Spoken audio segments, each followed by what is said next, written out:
Uma questão interessante que a gente acha que não pode esquecer é o fato de que o serviço de radiodifusão e teledifusão são serviços públicos essenciais, né? E isso é uma coisa que tem que ser colocada de maneira clara. Então, essas questões muitas vezes passam despercebidas, né? E aí eu acho que entra exatamente o papel da sociedade civil.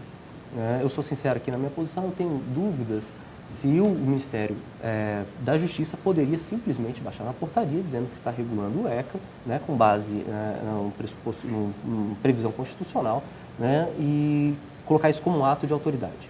Mas a questão do controle social via Ministério Público, ou mesmo o Ministério da Justiça, integrando a sociedade, aí é um aspecto diferente, porque o que se está cobrando da emissora, que ela não pode se furtar, é o seu papel social. Ela tem uma função social porque ela exerce um serviço público, né, fundamental.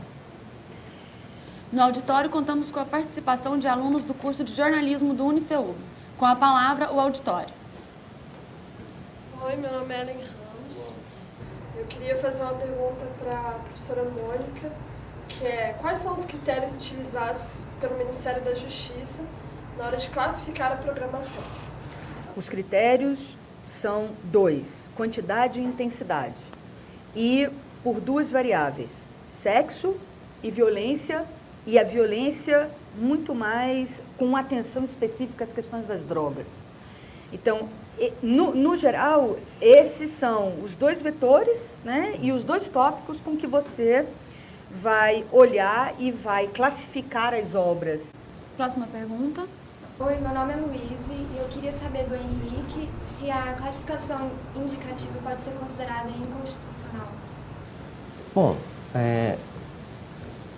a discussão das emissoras é exatamente essa, né? Se a classificação indicativa ela tem uma previsão constitucional e se ela viola ou não a liberdade de expressão prevista constitucionalmente. A Constituição ela não regula especificamente o que é a classificação indicativa e como ela será feita. Ela delega para a lei ordinária, né? Ela não coloca todos os critérios para ser feita a classificação indicativa. Ela estabelece que sim, que deve haver uma classificação e um controle do poder público e da sociedade civil sobre a veiculação de programações na televisão.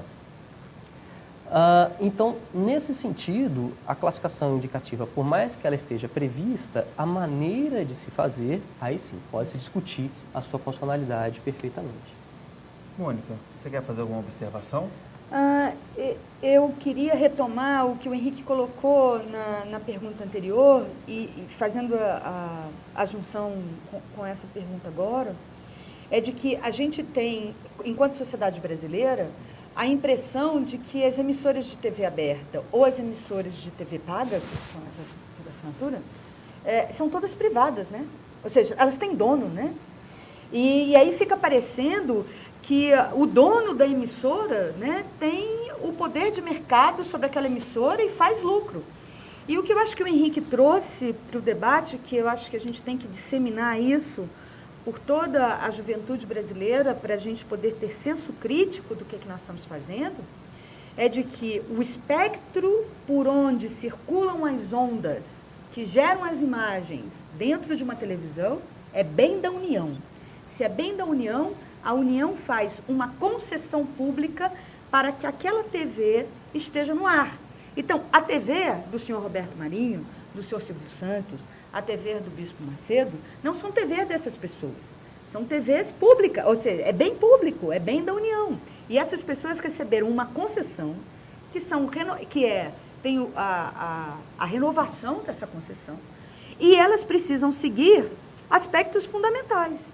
Promover a cultura nacional e regional, dar preferência às finalidades educativas e artísticas. Isso está na Constituição, em que o legislador, lá em 88, já havia colocado isso.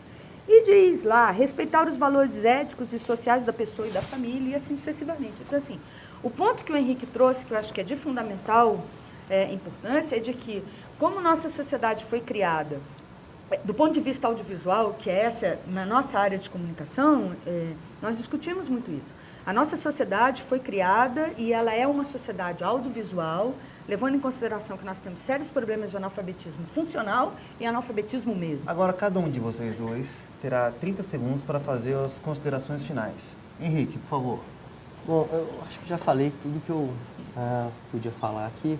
Eu só queria lembrar que algumas questões são centrais, né? Primeiro, que o debate se estabelece entre a possibilidade da liberdade de expressão e uma restrição, e que isso precisa ficar mais claro, inclusive para a sociedade civil, até porque boa parte da mídia está veiculando as informações como se fosse simplesmente a questão de censura, o que não é verdade, concordando-se ou não com a classificação indicativa, não é uma questão de censura.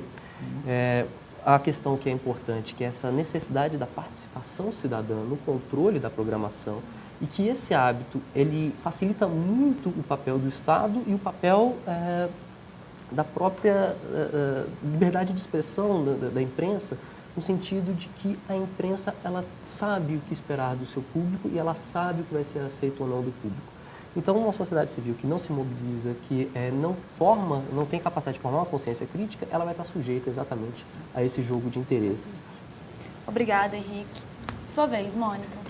Eu acho que a classificação indicativa é parte desse processo. Nós, sociedade brasileira, estamos passando por um momento em que deixamos de aceitar tudo que nos dizem para nos colocarmos como empoderados, esse é o termo técnico, ou seja, nos colocarmos como sujeitos ativos do que nós podemos mudar na nossa própria sociedade.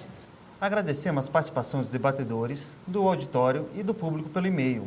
Envie sugestão de temas para faixapublica@gmail.com.